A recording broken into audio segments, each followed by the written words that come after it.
Should we start talking about beer or what? Yeah, let's talk about, yeah. Hello, everybody. We're back. Mixed Surfaces. Hey, we're on time today. Well, a few minutes late, but we're on the right day. Yeah. So, yeah, welcome to Mixed Surfaces, cycling podcast. Let's get the sponsors out of the way. We've got Olive oil is one of our sponsors. You can see the discount code underneath there. You got Reel In Nutrition out of Iowa City. We got Flat Tire Bikes, Greensburg, Pennsylvania. You got Water Bikes in Iowa City. So, yeah, welcome. Got a new guest today. Special guest, former pro, Merlijn Decoster. Yeah, you pronounce it good. Yeah. Cool rock, Jason. From Belgian. He's a big guy. He's a big racer. So yeah, good to meet you. Okay. Yeah. Thanks for having you. Great. Yeah. Awesome. So you did the race. We'll just do you on the podcast. Remember the weekend? I did the MidSouth and also the week before Valley of Tears. So you did Valley of Tears as well. How'd you do there? Yeah. I'm 3 weeks here in America. It's my first time. 3 weeks. First time. Yeah. It's a big adventure for me. Yeah, and I like it so far. So first time, and you went directly to Texas and then directly to Oklahoma. Yes. You have an interesting slice of America that you've experienced. Everything is big here.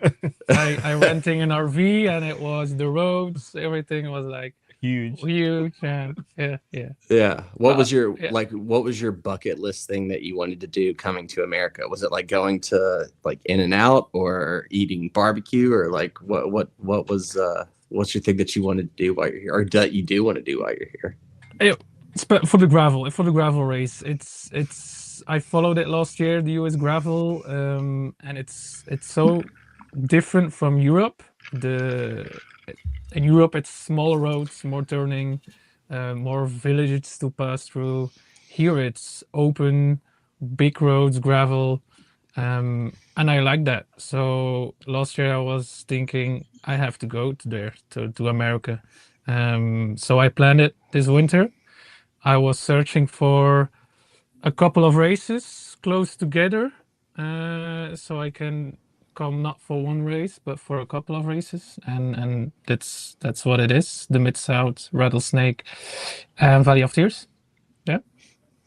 That's not an easy schedule, back to back with a lot of travel. Well, it's quite okay. I think everything is around 6 hours traveling. I have the full week to choose which day I can go, and I'm in a camper, so I can do it in 2 days even, so that's quite okay. Yeah. Sick. That's awesome. Yeah, that's great. What did you think of Valley of Tears? Nice race. It was a sandy one, but through a state park, beautiful. It's a nature that we don't have in Belgium. So for me, everything is wow now. So I liked it. Also, the weather is good. In Belgium, it's still winter. So that makes it also so nice to ride here. It's kind of being away from the winter, and also a good training time too. That's right. Yeah. Did you get caught up in the sand pit at Valley of Tears? Yeah, I'm not love to take risks, so I was probably the last one in the group at the first sand pit. So I was immediately dropped. Even have I had my beach tires on, the only one, the fattest tire I could put on my bike, but I managed to get back on the next sand pit, but just again at the back, but it went well. We had a small good group. There was a good feeling also with the jet lag, the first race. Get to know how to race here. It was a good start. Yeah, that's awesome. Did you so you got pretty different experiences with Valley of Tears and then MidSouth. Of the two races, which one of you did you enjoy more? Yeah, the MidSouth. Yeah, This is something else. This is something big. The community around it, the atmosphere. It's amazing. I never saw that before in any race. So it's something else. It's something different. It's so cool. So cool. Yeah. Yeah. Did did you feel like the competition was similar, or was it? I mean, because I watched. So I watched. We had a guest on a few weeks ago, Justin McQuarrie. I'm sure you were bumping elbows with him, but I watched his first 40K of MidSouth, and I've never seen a gravel race so intense and fast from the get-go. Like, oh, that's a bummer for me, but because I'm a diesel, so I like to start slow and not too fast. So I was also dropped in the beginning, group 3, but I didn't know that. It's not common here. It was fast in the beginning. I tried to go in the early breakaway, but that wasn't a smart choice because I was burned in the first 5 minutes. So I mean, it was just such a tough course, though. Like, and we talked a little bit about it, when we were previewing, but there was really no deciding, like, course feature or wind direction or anything. So it seems like it became down to a pure just watt fest, and how hard could you push? Yeah, and when I did the recon, it's constantly the rolling hills. Mm-hmm. And you think like it's you came out with a little bit speed. It's not enough to push you over the hill, but then everybody is trained here. Everybody can push that little extra. But as soon we hit that, it was a big effort. So the third, fourth, fifth rolling hill, you feel it. You feel it. So yeah. The big boys came above directly. Yeah. For sure. Yeah. So, can we get a little bit of your history? Yeah, sure. How'd you get into gravel site, or how'd you get into cycling in general? How long have you been cycling? I was how do you say, a roadie here? Yeah, I was a roadie before. Graham over there. Jason does a roadie kind. I do road riding. Yeah, I love road. Okay. Yeah. I'm the only I ride road, but not as much as the two of them. Yeah. First of all, like almost every boy or women in mostly boys, but in Belgium, soccer, starting with soccer, football. But I had some knee injury, so I switched to the bike. My brother did it. My father ride with his bike. So, and I think I was 14 years old, something like this. First as a hobby, but I came in the youth categories quite good, so it took more seriously. And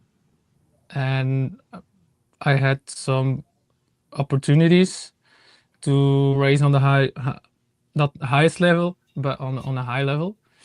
And that ended up, I think, in the year of COVID. Okay. I decided to quit.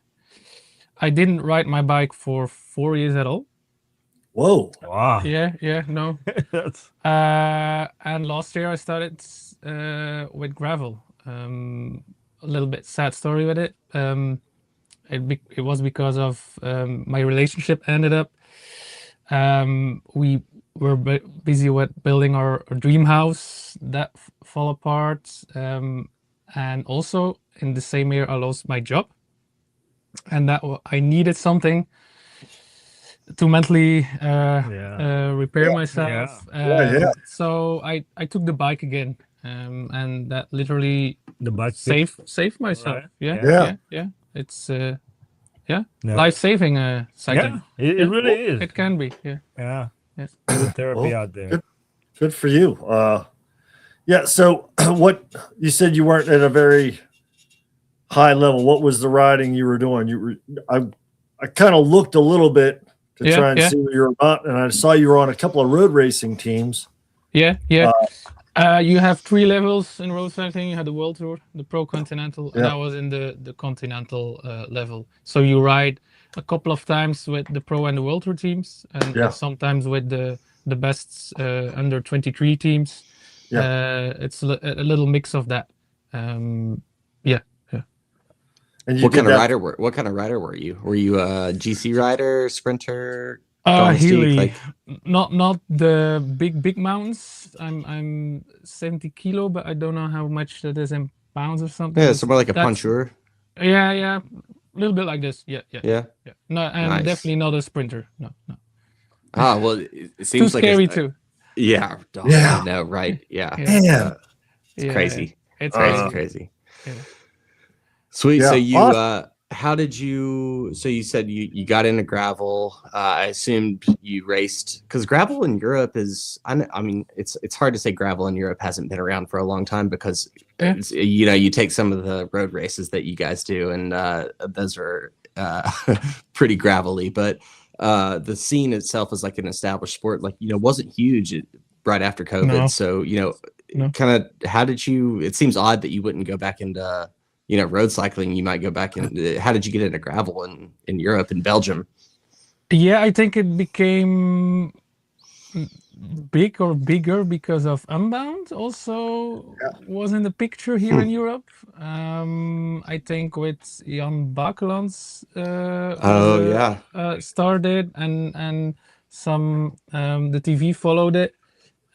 So I think that was the thing for me to look what it is, gravel, because also I like to do with my own road bike. If I saw some gravel, I already did it on training, so it was an easy switch with bigger tires. So that was cool. I would say, Graham and Europe is a true mixed surfaces place to ride. Yeah, for sure. See how that plugs in? That's no pan. You're supposed to fall out with no pan intended. No pan intended. Oh my gosh. Right. I always wanted to say that. Have you done any mountain biking? What? Have you done any mountain biking? No. I don't have a mountain bike background. No. Tell us though the story about like why you buy a mountain bike in Belgium. Oh yeah. You have the French part in Belgium and the Dutch part, Flanders, and that's mostly flat, and you have the cobblestone hills, but that's it. And I used a mountain bike because it's muddy. It's not for going in the rocks and some crazy decent things. It's just for the tire clearance, the mud in the winter. It's the cheapest bike I have, just because I know I don't have to clean it so good as well. So that's why I have a mountain bike. No, it makes sense. I remember GCN a few years back, they did a test to see like what was the fastest bike over the cobbles, and they did like a mountain bike, a gravel bike, and a road bike, and like a hardtail mountain bike was up to a certain speed, before you factor in aerodynamics, was just as fast and easy to ride across. But what were you saying, Aria?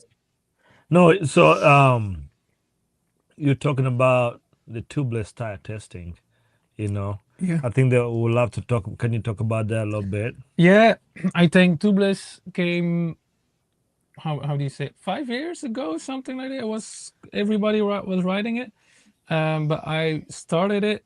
Which year was it? I think 10 years ago. I was the only one in the peloton. I think the pros just tested it. It was a Swiss team with Sylvain Chavanel. Maybe you know the guy. In Paris-Roubaix. AM cycling team, I think there was, and I was already on it, so it was not a big deal to coming back and with the tubeless, the chargers, and stuff like this. Tubeless road. Yeah. What was how did the riders at that level feel about that change? I don't think. When I did it, I don't think it was a secret. Nobody knows it. Oh, nobody knew. Because we have the Kermis course. Maybe you know that. So that's scary racing. Yeah, 10, 15 rounds. It's not a crit. It's a little bit. Yeah, it's like a big crit. Like it's like a circuit race. Yeah. And if you had there a flat tire, it's not with cars in the back. Unless the pros, but your race is over. And I had it once, like I had a flat tire, but it seals itself. And it's sealed. I can choose. I can ride up to my parents that are there. Okay, now I can switch and maybe I come back. So in the first years, it was it was helping. Yeah. Well, pivoting So off you- of that, so you talked about cramming the largest tires that you could into your bike. Yeah. I feel like Europe in general has been a little bit less enthusiastic to jump onto wider tires. You know, in US gravel, everyone's talking about mountain bike tires and 2.2s, 2.1s, you know. Yeah. What's your thought on how wide should tires be? I'm on the US side here. Okay. Oh yeah. Convert. We've got a convert. I only put mountain bike tires on, unless it's for the mud. Sure. Really like, but we don't have that really. The peanut butter mud. I don't think we have that in Belgium, but that sticks so well. So I will, with my love bike, I will always choose 99% mountain bike tires. Yeah. So what was your ride this weekend? What's your bike and what were your tires set up? What was the gearing? Yeah, so in gravel, in Valley of Tears, so I have a love bike. I put it's from Schwalbe beach. I call it beach tires, but it's the Pro. I don't know what it is, but it's without knobs, so it's the slick one, and it's a 2.4. It is, yeah. Oh, wow. Whoa. Yeah. What was your Yeah, wait, what is your bike? What bike carries a The 2.4? Lauf. Lauf. Yeah. Yeah, Lauf. Did you run the fork or no fork? Yeah, with the suspension fork. Yeah. Sweet. And That's great.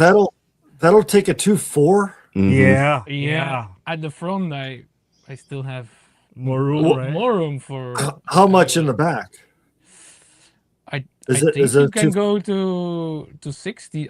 On the side, it's 57 or something, but it's probably 60 or something. Yeah. Because no, you're not doing. You did the Schwab, yeah. Yeah, it's 12. Yeah. Yeah. Schwab. So do you like the suspension of the Lauf fork then? Yeah, I like it. Even if it's more road or less chunky, I like it. It's your head, I think, that thinks it's more comfort, so it's a little bit slower. But maybe in the sprint you will lose a little bit, but otherwise it's better. When I've ridden them, I've always felt they were a little bit weird in the corners. It just felt a little off in the corners. You get used to it. Yeah. You get used to it, and also you don't have maintenance with it. Oh, that's No, right. you don't have any maintenance. Exactly, And they're so much lighter than like an actual Lighter, suspension. aerodynamic. Yeah. And they get what, like 60 mil? Is it 60 mil of travel? Yeah, I believe so. No. 30, I think. 30. 30. Okay. Yeah. Which is What, that's What drivetrain? Yeah. It's with SRAM. SRAM. he's on the right side of the thing. Were you mountain bike gearing or were you gravel gearing? It's the mountain bike gearing. Yeah. Yeah. So you're a 52 in the back or a 51 Yeah, or 50. 52, Yeah. 52. Yeah. What about how big of a chain ring do you have up there? 56, Yeah. 58? No, for the moment, then 46, I think. But I will go bigger. Yeah. I will. Yeah, I need to switch.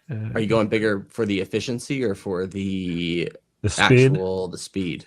For the efficiency? Yeah. Yeah. The more you chain is to the left, to the bigger gearing, the smoother it is. So Yeah. Oh. yeah. Nice. Yeah. No, that makes a lot of sense. Yeah, because you're not going to hit that. You're not going to hit a 50-10 too often, but 50. No. No. Yeah. No, Actually, you that don't. makes sense, No. Yeah. Yeah, for for sure. the speed, it's quite okay already now. Yeah. And but with the 52, you can go to steep hills as well. So Yeah. I'm Yeah. thinking of Speak for changing yourselves. to a. I'm thinking I might change this up to a 52 in the back. yeah. What do you have now? It's 46. 46. I just got Or this. group set. Yeah. Yeah, it could be like that one you don't need often, but once you use it, you will be happy, I think. Yeah. Yeah. Well, where Jason lives is he's in the eastern part of the country, and it's shorter mountains, but they're steep. And Yeah. so 14, 18, 20%. It's not a crazy Yeah. thing to hit, you know, and having that Sure. extra gear to go to helps a lot for sure. Yeah. What about bars? Are you narrow bars, wide bars? What kind of bars you running? That's a great question. It's the 40 in the hoods, I think. Yeah, so it's average. It's not wide. Yeah. But maybe now it's more wide than because everybody goes narrow. Till third Yeah. goods. So now Yeah. it's probably wide, but it's for the handling. I think in Europe you have more turns and stuff, then it's more comfort to go wide. And I know it's more arrow, go smaller, but mostly I'm drafting or Right. yeah, and if you are on the front, I will make myself small. So So you can be arrow, huh? yeah. So Are you stock wheels on it, or what kind of wheels are you running? It's the Carbon E13, but that was standard on the love bike itself. nice. Okay. Yeah, I would love to run maybe deeper wheels, but I think the tires are more important.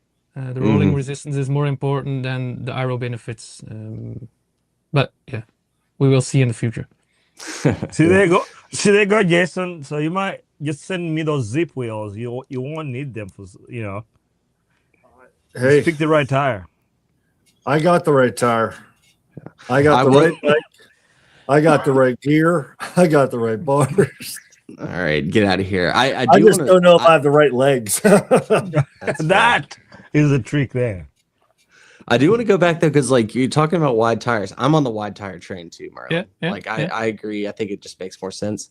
However, if you look at the top 10 at MidSouth, at least for the men's, man, everyone was on skinny tires. Yeah. Like I 40s, saw it. 42s, 45s. Like I saw it, but yeah, I don't think know. if the strongest guy choose the smallest tire, they will still. You're gonna think it's the best tire. Yeah, they will still win. Yeah. I have no experience with the Maxxis tire. A lot of people say they are slowest tire, but Keegan wins with a lot of it. So I know. Yeah. yeah, That's so, yeah. Well, not anymore though. Keegan's not riding Yeah, Maxxis he anymore. switched, He's he all switched, that's true. specialized. But yeah, I just thought it was interesting. I mean, I think it's for me. I think in your level, and I've said this before, a wide tire makes sense just to protect your rim, because if you're in a peloton and gravel, True. rocks, like potholes, people aren't Yeah. calling things out. You just got to hit it, and so No, it it is. makes sense to protect your tire a little, or wheel a little bit more. But for the average person, I do think you could get away with like a narrower tire. But then again, a bigger tire is more comfortable. So like, why not do that? Yeah, and I did the World Championship last year, and when you do the recon, it's smooth gravel, and you think, oh, I will fit smaller ones or slick ones, but if you hit it with a peloton with 600 people, you don't know where you're riding. So I still had my mountain bike tire on, and I was happy with it. Yeah. Wait, tell me about that experience, because I heard that Worlds at gravel last year was chaos. Yeah. Last year I did it with the age categories, not with the pros. And that was chaos. I was 2 hours before the start. I was going to the start line. Oh my and gosh. I was already 300s at the row. So that's great. And just 2 hours waiting in the cold. Just locking up, getting stiff, And in my category we were 600 people. And that's a fight just for that first turn, first corner. It's animals that go. It's just crazy. Not thinking anymore. Yeah. I had it when I was a pro cyclist, I took enough risk, so I'm not here anymore to do that. So that's why I was the last one in Valley of Tears before the Stampede. I love the competition, but less the risk. So sure. It was not fun. But still, it was for the Netherlands. It was a nice race, the nice routes. But it's a little dangerous. That's what you have with so many people. Yeah. Yeah. Yeah. I had two friends that qualified, and one of them, she sent me a video, and she was standing in a field with a line of people just like trying to walk through this choke point, and she said it took like 30 minutes just to walk like Crazy. a mile. Yeah, it was they got that's not fun anymore, but I know it's just too many people, because like even if you have 600 people in your age group, then there's 600 people before you and probably 600 people after you, and then everybody comes together on these tiny little roads in the Netherlands, and it's like I can't imagine how crazy that was. Didn't I see some sort of Conga line at Cape Epic? What did you ask? Sorry. Oh, you talked about Cape Epic this year? Cape Epic. There was just I don't think it was the pros, but I think it was just like a never-ending line of people going up a single track trail all stopped. Okay. Yeah. So how was talk to us a little bit about the MidSouth race. How did that shake out? Yeah. Like I said, it was the start was so quick. It explodes from the beginning. I think 3 main groups, and then probably I don't know what happens behind me, but I was in group 3. A long time we saw the second group in front of us. But at a moment it breaks in our group. And like I said, I'm a diesel, and in the beginning I'm like, oh, I'm happy I can follow these guys. It's a good group. And after 30 minutes, a small hour, I'm like, oh, this is too slow.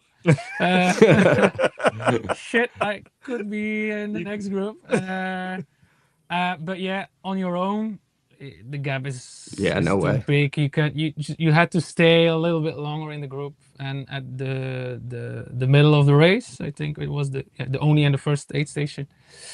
I push on the pedals. You shift the gears.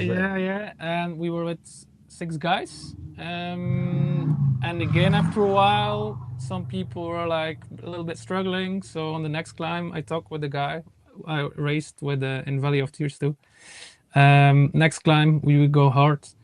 So with 3, we were left over. Also, you dropped 3 guys on that. Yeah, again. And then we catched a lot of people of I think the second or the first group. So I wasn't sure which position I was, but at the line it was for top 20. So I was happy. Yeah. We had a good companion. We could still ride, and that's the difference, I think, with the first group. I don't have the high number watts, but I can push long. So that's the difference, I think, and that's why our group catched it. A lot of people. That's awesome. So top 20 in MidSouth, especially with this field, is impressive, extremely impressive. So thanks. And I guess I haven't really asked. You've come back to cycling. You've made the commitment to come over here and race 3 pretty big races. Like, what are your goals? Are you currently on a team, or are you privateering the life, or how are we doing it? It's on my own, no sponsors, nothing. I do it just on my own. When I make the plans in December, I think it was, to go to America, I had a big ambition, like top 10 or something like that. But I didn't have a good winter at all. So my lab test was not good 1 month ago. So I was like switching in my head, go for adventure more than a high rank. But Valley of Tears and MidSouth, it's in 1 month. Something happens, I don't know, with my legs. It's quite okay. So if I can build on this, I will be stronger and stronger. I hope. So it's a good start. Better than I expect before. How was your finish at Valley of Tears? 19 also, but the was less riders. So it's different. Yeah. What was the time? I don't know. No time. I don't know. Who cares? At that point. But they finished in probably under 5 hours, maybe. Volunteers, maybe. It's a little bit shorter of the MidSouth. MidSouth, so it will be I think it was I'll look it up. 440 or. And not as many hills, right? Like MidSouth is way more hills. I feel like MidSouth is more hills. Yeah. yeah, Yeah. and Turkey has more sand. Sand and it's flat. Yeah. Yeah. Got a question for you. So, I don't know how much you're on social media, but safety has been a big talking point around the Mid-South. Yeah. Like, I don't know if you saw the clip of Sophia and Paige I on saw- Weller almost getting caught. And then, if you were in the third group, I don't know if you got caught up in this, but were you a part of this train crossing? Oh no, situation? I heard it after. No. So Yeah, we were yeah, already so- so far behind. So no, it's That- which is totally fine. But yeah, for the listeners, so for those of you who don't know, kind of three safety event issues that kind of happened at Mid-South. One happened in the men's race where there was a train, like a railroad crossing. And honestly, I think they had done a good job planning the race to say like, hey, there is a train that's going to cross, but there's no way that they're going to get there at that speed. And then the front of the race blew up and went crazy, and they got there and had to stop for a train. But when they were kind of rolling up to it, it also had a traffic light, and a couple riders almost got just crushed by a semi truck that was coming through the traffic light, which was really bad. So that happened. The more viral piece, I think, is everybody saw that Paige Weller and Sophia were off the front, and they were trying to get a shot from a quad side by side, and the driver didn't know the course or tried to deviate to stay out of the way, but it almost ended up with both of them getting run over, which was a little bit scary. Which leads to the third piece, which was the fact that the side by sides and the attempted coverage, I think, really put some hazards on the riders. I don't know if you felt it or not, but a ton of dust being thrown up by the cars and making it really more hazardous than it needed to be. But I just kind of wanted your opinion. You race professionally. You're in a lot of these gravel races. You race in Europe. You race in the United States. You know, what are your thoughts on those things happening, and what can we do to make it better? Yeah, with the train, we have it in Flanders too, and I think there are on YouTube a couple of videos in Paris-Roubaix. Some people did it, and then afterwards taking out of the ranking and stuff. Yeah, that's bad luck. But the thing you have to do is maybe the motorbike or whatever is there to time the gaps. That's a solution.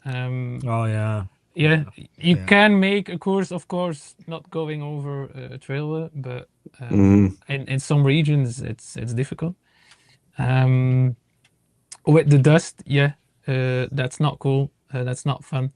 It makes it a little bit more dangerous. I think motorbike is less than how do you call it? Footprint. Side by side or quad Side or by whatever. side. Yeah. Or maybe I saw.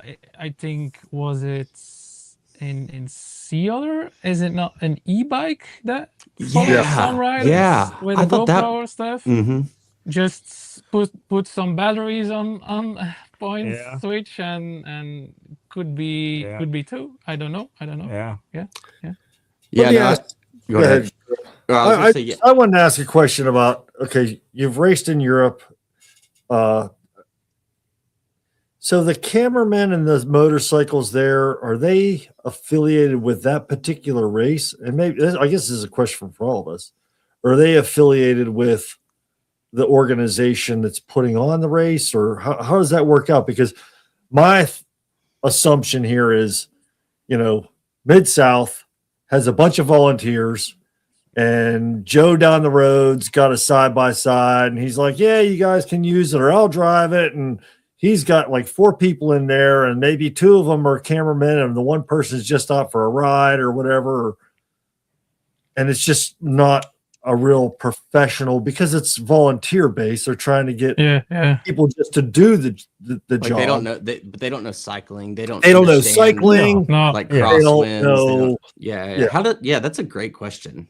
But I think for the Mid-South, it's great that they do it. It's for us. It's helping us. But and growing gravel. and I think they will learn from it. It's every organization learn from his mistakes. Yeah. So I think it's a growing thing. Gravel on television or on live stream. So we have to figure it out. More safe. And more experience. But the people that maybe do it this year will do it next year. So they building up their experience. Like if you the people on the motorbike and the camera in the Tour of Flanders, they have a lot of experience, but that's because that exists already so long. Here it's new. It's also another surface. I'm just kind of wondering, you know, at the Tour de France and Paris and all these events, they've got cameramen out there on bikes, and it seems like they've got it pretty dialed. I don't know, man. Sure, but there happened also a lot of stuff. I think they do. Who last year had to go off his bike in an uphill thing. It happens. It happens. It's. Is it somebody falls? Yeah, probably is. But people make mistakes. Yeah. I mean, like even in Tirreno Adriatico this last week, I think Michael Gogol fell off his bike, and the commissar on his motorbike hit him while he was on the ground and spun him. Yeah. But yeah, I think what Merlin's getting at is that, like, you know, in Europe, because I guess I follow pro cycling, a lot of those cameramen and the motorbike riders, it's the same guys that do it for ASO or do it for you know, all these organizations, and they've done it for years and years and years, and their dads did it, and their dads did it. There is a system also. And so there's like an understanding of cycling. But you know, I listened to Alexi and Keegan. They did the Cool Down podcast. Not to shout out another podcast, but like that was one thing that Alexi talked about, was that there was a frustration with the fact that, you know, not just in this race, but other races, you know, trying to get the picture. You know, he was talking specifically about a time where there was a just terrible crosswind and people are ripping the race apart, guttering people, and the quad is sitting at the front, basically sheltering the first four riders while they're ripping an echelon. And it's like, you know, any of us sitting here would be like, oh, that's the worst thing you could ever do. Move out. But yeah, you know, I think there's got to be something. I love the e-bike. I thought at Sea Otter, the e-bike piece was really cool. Like a class 3 e-bike that goes 28 miles an hour, unless it's a race like MidSouth or something like that. Like for the most part, they can keep up. And then you have a real intimate look inside the peloton of like what it actually is without affecting the race. A combination. But I think MidSouth, I love Bobby and I love those guys, but you know, the live stream was probably the worst live stream I've ever seen in my life. Like the coverage was it was an attempt, but but I also understand the difficulty. You know, they can't afford a helicopter. You know, like a race, even a small, you know, Spanish race or something like that has 9 helicopters that they're using. And you know, I mean, that's just not. That could be a solution, but but that's something that we have to work up to. You know, like you say, gravel is still, you know, it's been here, but now it's getting bigger with the pros coming in, and we're gonna work out this. Like I think that motorbike, that should be an industry within cycling. Like Graham said, you know, your father did it. You pass those skills on to the next person. So I think we'll figure it out. I was just going to say, there's a new business opportunity for us guys. You know, Ria's going to fly all the drones. Graham, you can ride a motorcycle. I can ride a motorcycle. Well, and who wants to sit on the back backwards and film? Yeah, exactly. But and here's the crazy part, like, because I looked at that post that, you know, Paige and Sophia put out, and somebody, I think Whitney Allison, suggested drones. Okay, let's use drones for some of those sectors.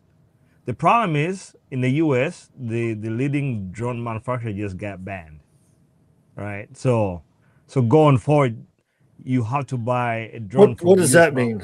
DJI. DJI. Yeah, DJI is banned in the US.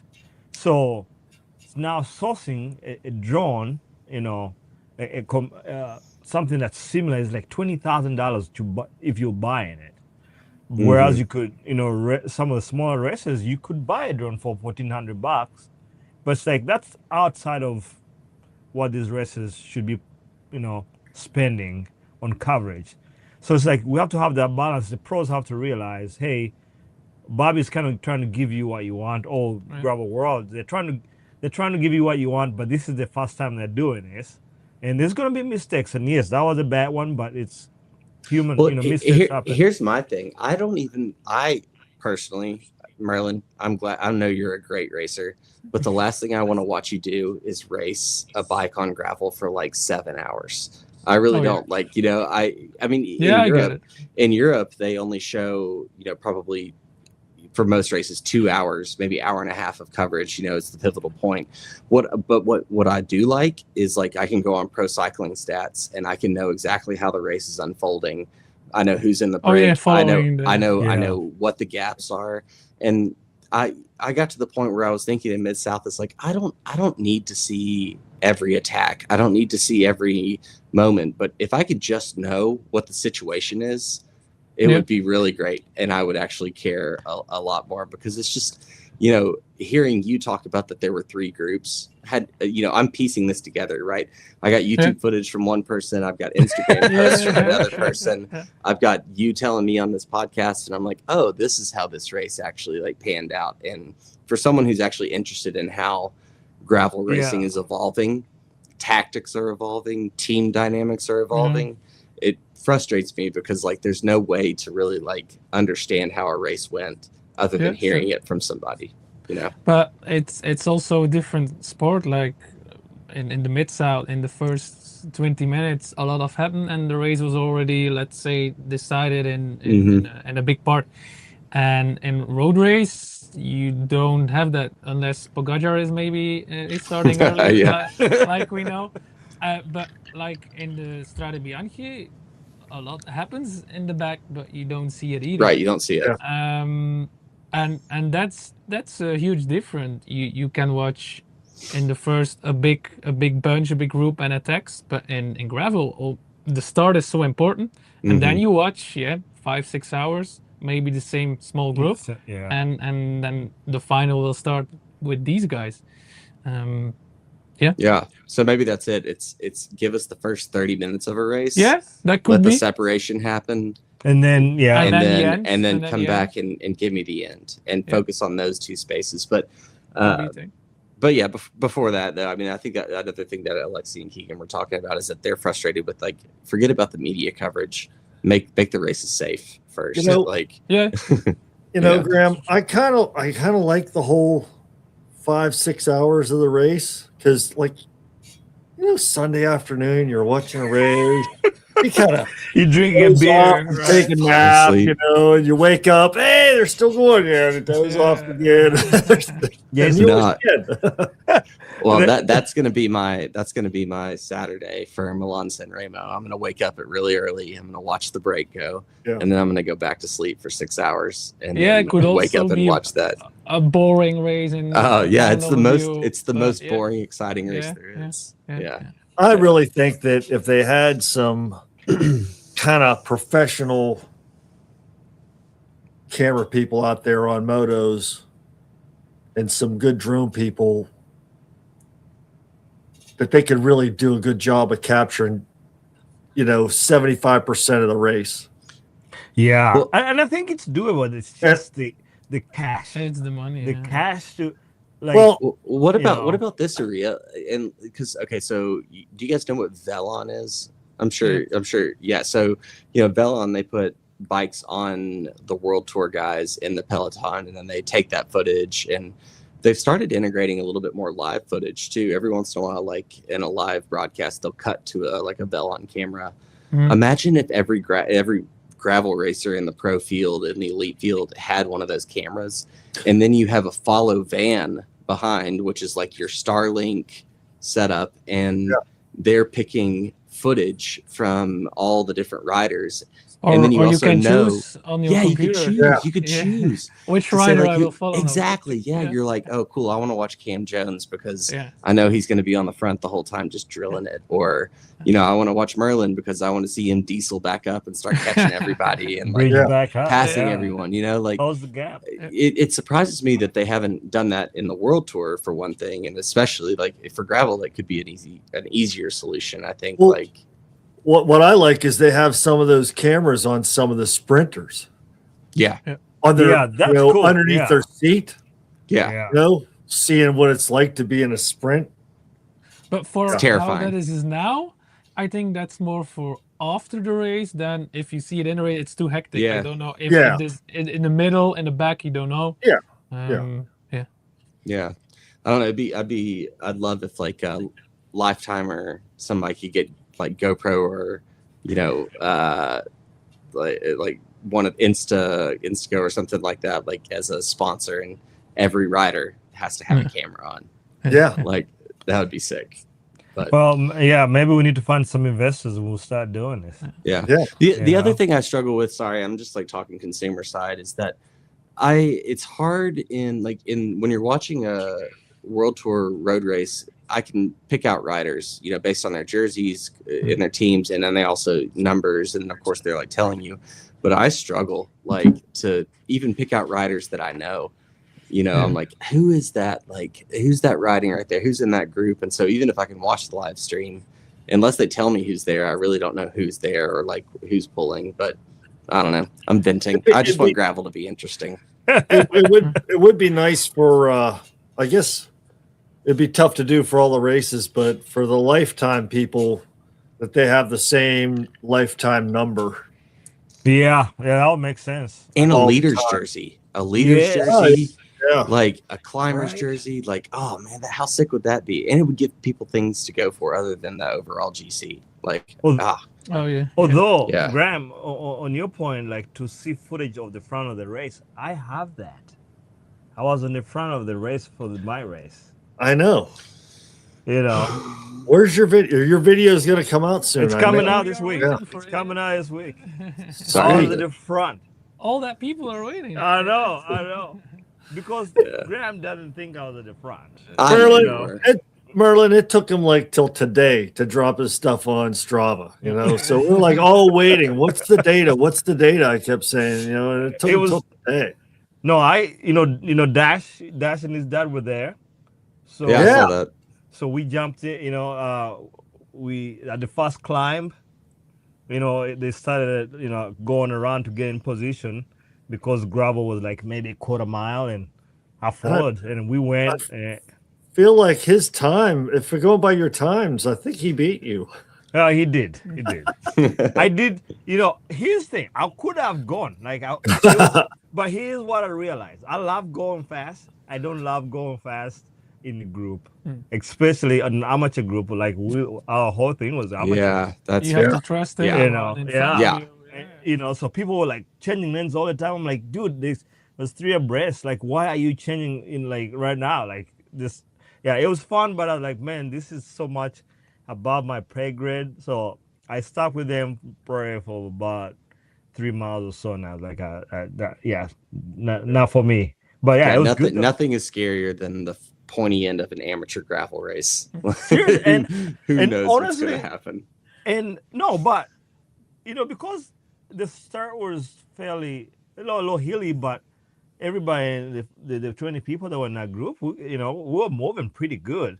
And then once you got over the first climb, I'd say, it's just crazy, like loose downhill gravel. And that's when it's like, okay, you couldn't see anything first of all. Luckily, I had 50s on there. But yeah, no. So after a while, I was like, oh, okay, I think I'm done. You have the dust too then? Yeah. Yeah. Sarah Stam was in our group also, pregnant. So wow. a pregnant lady beat me. So there's that. No surprise. So Aria, like you've been to MidSouth a bunch, right? So this is the first year where they had the pro race on Friday, and then the regular Joe's race on Saturday. Did you feel like the vibe was any different, or Yeah, it was? I think it was good. I think I was kind of skeptical, like I told you guys last week. No, I think they did it pretty well. It was kind of nice for us to be there to cheer on the pros, because I think this whole gravel thing is such a totally symbiotic relationship that the pros need us and we need the pros, right? Like if we want these races to be bigger and bigger. So it was nice to see the sprint finish, with all the women and the men. And then also the next day, some of the cool pros like Merlijn, Chase, they were out there on course, like, high-fiving Hannah. She's been here, Great idea. They should do like a raffle. Like you could win drafting a pro for your ride the next day. I know. They're going to go out Seriously. there for a trainer ride anyway. They can just tow you along. Just I get Merlijn from mile 25 to 40. There you go. Just That's right. pulling Just me sit on. along. Yeah, just sit on. He already said I could do that. Yeah, I think the Friday for the pros, in my view, it was awesome. It was also the time that the amateurs going to get the numbers and stuff. So there was a lot of people, and we were going with 3 people to the finish line. I didn't sprint at all because it was so nice, and that so many people was on the finish line. So I was enjoying the atmosphere at the finish line, so it was great to nice. see. Otherwise, everybody is on his bike, Yeah. and there's no celebration really. Yeah. Yeah. It was nice. It was nice. Yeah. There's so many cool bikes there too. Oh, yeah. I just want to go look at the bikes half the time. Yeah. What's this guy got? What's that guy got? Well, I'm going to see the cool titanium frame or the steel frame or the. So many Rene Hurst tires out there, Grant. No, there aren't any Rene Hurst tires. Oh out yeah, there are. Did you see a lot of Rene Hurst tires? Yeah, it's cool to see all.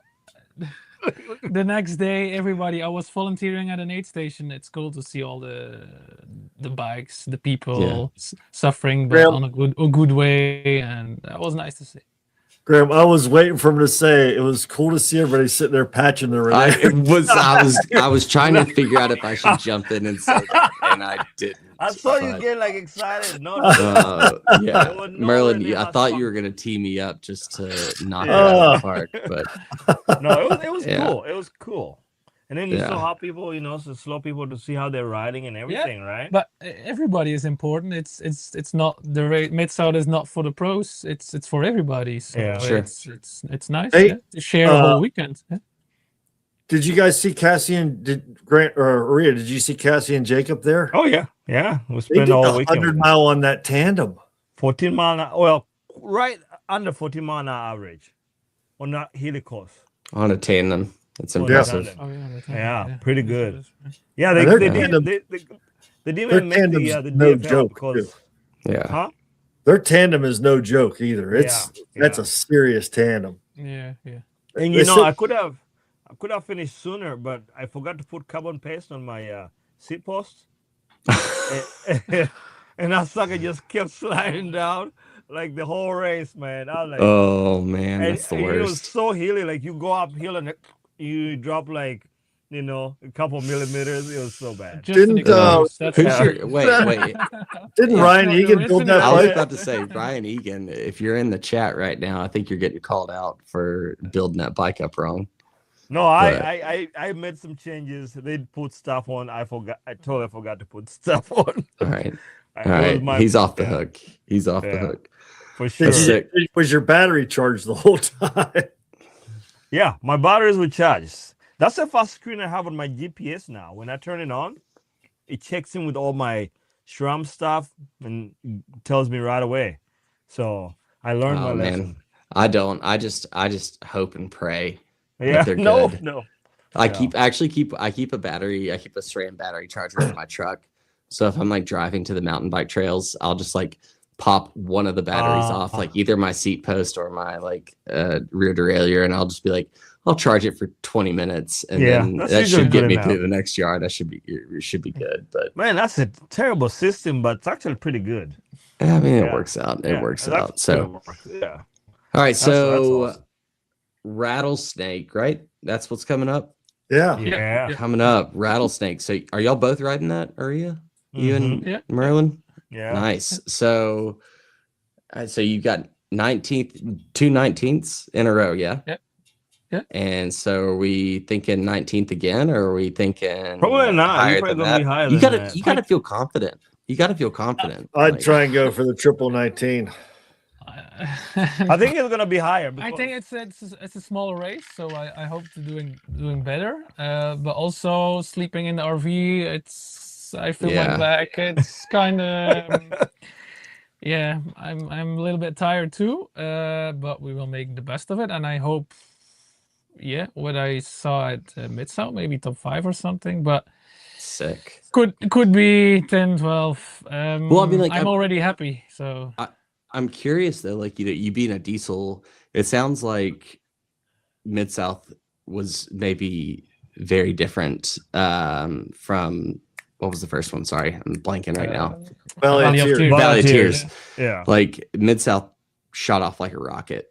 Do you think that now that has happened, Rattlesnake is going to shoot off like a rocket again, or do you think that people are gonna? I'm just because I swear, I mean, y'all at the front group averaged 27 miles an hour for the first hour on gravel. Like that is so fast. Yeah. Are you gonna try to go like Yeah. try and go in the front, or are you gonna just still set strategy? I will try, of course. Yeah. If I can, sure.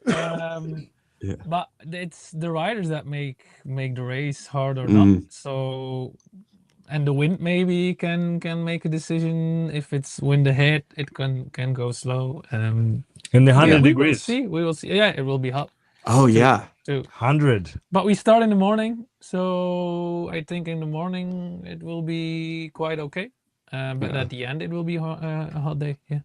It's gonna start off at like 32 degrees and 80% humidity and get up to 45 degrees and 90% humidity. Yeah, in Valley of Tears it was also standing on the line and the starts shaking. Yeah. because I of was the cold. talking 32 your temperature. Like 32 centigrade. Yeah, it's gonna be hot and muggy. It's gonna start off hot and stay hot. Did you curious with your winter training? Did you coming over to the U.S.? I know you were excited about riding in the warm temperatures, but those are 3 hot races that you picked. Did you do some heat training over the winter or anything, or did you just come?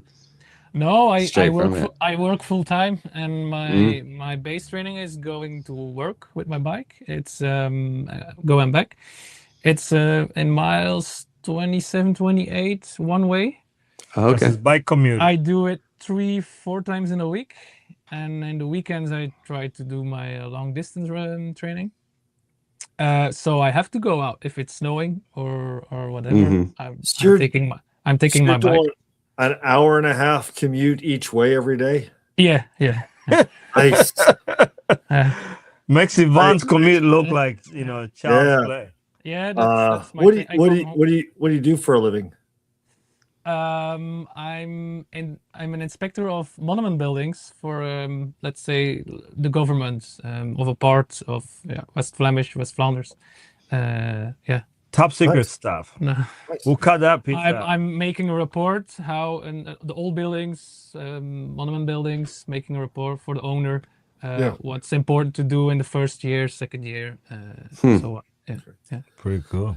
Well, And cool. still racing at a high level. I'm trying. Yeah. Can we chat about nutrition? What do you do for your nutrition? Yeah. I'm making my own gels. Yeah. I had some stomach problems back in the days, and I found a brand mule bar, but based on fruits, and that went well. But when I stopped and now coming back, the change was from 60 grams. Now we double it to 120 grams per hour. So that doesn't work anymore with the based on fruits. You had Too much fiber. And now you have the fructose. So it was also high cost. So I had to do something, and I'm making it myself, and it working good. Well, great. So 120. Yeah. Can we get your recipe at some point? Yeah, sure. Well, it's easy. You can find it on the internet. It's just maltodextrin, mix it with fructose and water, a little bit salt, and then you pick a flavor. Like I do cinnamon and ginger, but you can put anything else into. It's easy to do once you know it. It's in 5 minutes mixing, and you have your stuff. Wow. Are you doing a gel or are you doing a drink mix? Both. I have the flask as a gel, and I do it in my bottles too. Yeah. Cool. And mostly my hydration pack. Yeah. It's just water then. Okay. If I take a gel, then I sip from the water then a little bit. Yeah, I hear more people doing that, like keeping water in their hydration pack and then making super concentrated bottles or having gels just to be able to mix it the right way. It's also easier to clean if you put some stuff in your hydration pack after a while. I know. It's so gross. Yeah. I know, Ria, you have a hydration pack, and what do you like? What's your hydration pack? With brands or? Yeah. Iswe usually. Yeah, the Uswe. Yeah. Okay. What do you like? I switched to the Velators. So I still have my camel pack. Is it a good one? Yeah. Oh, okay. Yeah. So I switched to Velators, just the summer base layer, but it has a pocket in the back for your bladder that you just put it in there. Now that's good if you're doing a supported rest and somebody's gonna fill that out for you if you're gonna need to fill it. Yeah. But like Schwammergan, that's what I rode with. I just had one bottle on my mountain bike with my nutrition, and then I just had the water in the back. But once I drank all how many the water, ounces is it? I had a 1.5 liter bladder. Yeah. And it's even insulated a little bit, so your body doesn't warm up the water, so it stays pretty cold. Did you carry, Merlijn? I assume you didn't have anybody supporting you in the feed zones. Did you carry all your nutrition, or did you have somebody giving you hand-ups? Carry everything. Oh, nice. Yes. Yeah, because I heard a bunch of people attack through the feed zones too, so it was probably good to be able to get on. I kind of get it, but really attacking is maybe a little bit, but I have to carry all the stuff extra. So, and then waiting for everybody, it's also the opposite. Yeah, right. You have someone that's an advantage, but I will not attack, but I will just keep the same pace.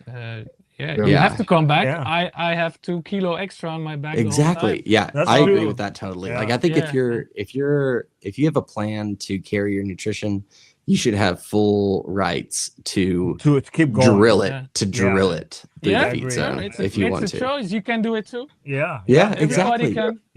Can do exactly. If you don't like it, pick a hydration pack on your back. So that was a good question, Graham. Yeah, no, honestly, because I've always wondered about that. But that makes sense. Like you suffered carrying extra 2 liters of water or whatever, and somebody just was waxing you in the heels. Yeah, it makes sense. Well, I heard some funny stories out of the feed zones from a few people I talked to, but like one was the Giant team. Did you hear what they did? No. So in the feed zone, they had someone on a bike that jumped on the bike in the feed zone, sped up with the rider, and handed them their nutrition. Are you serious? And then peeled off. Yeah, that's insane. Yeah. Okay. Yeah. If there are no rules. Yeah. No rules. Yeah. Right. I mean. Whatever, I think no rules is fine, but I think feed zones, especially with how professional gravel's getting, like road feed zones, everybody has an order. You rarely see a crash in a feed zone other than maybe an accidental dropped musette or bottle, but there has to be some sort of order, I think, made there sure, because the bike it's getting could dangerous. Be dangerous too. I mean, a bike, that's like crazy. That's crazy. Yeah, it's insane. Yeah. I would love to put some rules on the aid station. Sure. Yeah. You have to stop or not. Wait for sea otter. I'm gonna have a drone flying donuts into me. Oh my god. All right, Merlijn. So after rattlesnake, you go back to Belgium? Yeah. And what's on the calendar for the rest of the year? I have to plan everything, but I have a schedule on my computer. Some local races in Belgium. I will do the UCR race in Scotland probably. It's a qualify for the European Championship in Belgium. So that's not far away. Yeah. So if I make it, I will do that. Some races in France, Switzerland, Germany. So a little bit out of Belgium, but around of Belgium. And I'm thinking about the Rift or Gravel Worlds. It costs a lot of money. Yeah. So that's in my view. It's a big decision. So I don't know. Well, if you come to Gravel Worlds, you just stay with me, so you will not Great. pay the. Yeah, thanks. So the big races, it's more can I make it with that? But yeah, my schedule is quite full. Yeah. All gravel races though, right? No road races or Mostly. For training, I will do probably some kermis races in the region. Just as a training. Yeah. sweet. Nice. Awesome. How do we I was trying to stalk you a little bit before we came on, but are you on Good luck. Strava or Instagram or I- any social media? Yeah, no social media. I have Strava, but it was, let's say, I took a little bit the dust of it now. Got the cowboy absolved. I'm just putting now, I think, my races on Strava, and that's it. Okay. I'm not so into social media, so Man, this guy is the true spirit of gravel right here. well, yeah. like you are real gravel. it. Last That's year it. I was talking with some brands for sponsoring, and they hook up because I'm not on social media, and I was like, yeah, but that's the spirit of gravel, freedom. Just That's ride- right. I love to ride my bike, and Yeah, I'm fast guy. that's not enough. That's not enough. They want the Instagram, they Yeah. want the TikToks, and I wouldn't advise anybody to TikTok. But- But I like to follow YouTube videos, so I Yeah. get it, but it's not for me. It's not yeah, for me. Sure. No, I mean, honestly, like it amazes me how many of these like gravel pros have this side job of YouTube and how much effort it takes Yeah. to create a YouTube video. The stress of, creating a following on top of the Yeah. stress of racing. Like It's a lot. I could see how you could easily lose the fun. Yeah, you can And, lose, like, and I lose. have already a full-time job, so Yeah. it will be too much. For sure. For sure. and then That's awesome. to make matters worse, he lost to me on a mountain climb today. Yeah, well, I should show. I should send you the right profile so you guys see what we did today. Aria, if you ever send me any stats that you do, I'll be surprised. I think I've gotten one ride that you've done in the past year. I sent you a stat today. This morning. one stat. That stuff from the other day was Yvonne's. Yeah, no, exactly. that was my stat. That was Yvonne. Yeah. See that? They don't even believe me, man. Listen, That was my we're stat. just worried about you, Aria. We're just worried about you. That's it. That's it. Sweet. Awesome. All right. Well, we've been on here for a while. Anything else we got, or should we shut her down? I just thanks Merlin for Yeah. Yeah. talking Oh. to us, man. This is It's- awesome. Yeah, it's also for me. Thank you for inviting me. I had a good time here. Yeah, thanks. Yeah. Come back. Yeah, sure. Yeah. sure, We'd Anytime. love to hear it. And the listeners, we're gonna be we're gonna try and talk with Marlon here and see if we can get some like some kind of camp set up in Belgium. One of these days, we'll go up there and we'll get our listeners. We'll go ride and he'll show us. Yeah. He'll give us a VIP treatment. So we're working on that. Yeah. What's And the time it's difference? in return too, eh? Yeah. sure, Yeah. What's the time difference? We can get on at It's, night, and it's Now So 6 it's hours? 6 5 hours, hours? but Yeah, with 6, the I think. summer we didn't change to summer time, and you already did. Yeah. So Yeah. it will become again 7 hours. so it'll be tough for you. You'll have to get up at 3 a.m, but I know you can do it. he can do this one. Awesome. Yeah. Sweet. Oh, Yeah. guys. Thanks for joining us, man. Yeah, Yeah, thanks this so is much. And yeah. thanks to all of our sponsors. And we got some good things coming up in the near future. We got some great guests coming on, and obviously some fun live shows maybe that we'll do at Sea Otter coming up in the next month. So be looking forward to any listeners. Let us know if you're going out to Sea Otter. We'd love to see you. We'll be doing some of the shakeout rides and things like that. But yeah, other than that, the season has kicked off. It is finally fun to talk about racing again, and racing seems to be going off hard at the beginning. My first race is not this weekend, but next. Nice. Okay. Good luck. Yeah. What is it? It's the AARP Greensburg Senior Citizen race. Yeah, right. I want to see, Jason. I want to see your data like I sent today. On the numbers. Yeah. It'll be posted that day. Yeah, right. That day. Okay. That day. The one for Steel, the next one for Rattlesnake, it will be that day. I'll get it uploaded. Yeah, we'll see. It's an extra competition here. Yeah, Nice. that's right. Yeah. I'm gonna. All right, guys. Well, thanks so much. We'll catch you next week. All right. Okay. Bye.